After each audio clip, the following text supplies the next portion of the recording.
দুনিয়াতে যত অদ্ভুত অদ্ভুত প্রশ্ন সব আপনি মুসা আলাহিস সাল্লামের মাথা থেকে পাবেন। বিভিন্ন বিষয়ে আল্লাহরে প্রশ্ন করতেন। সাইয়েদনা মুসা আলাহিস সাল্লাম আল্লাহরে বললেন, আল্লাহ আপনি আমার এমন একটা জিকির শিখাইয়া দেন যে জিকিরটার শব্দ আপনি আর আমি ছাড়া কেউ জানবে না।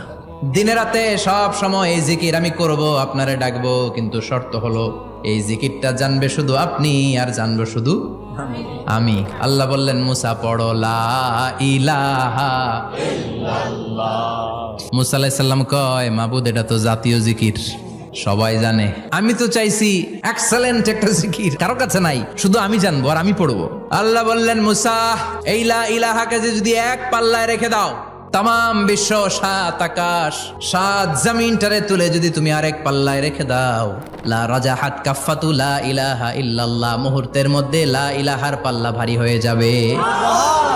ও মুসা, তুমি যতই এক্সক্লুসিভ জিকির চাও, লা ইলাহার চেয়ে দামি জিকির আমার কাছে নাই।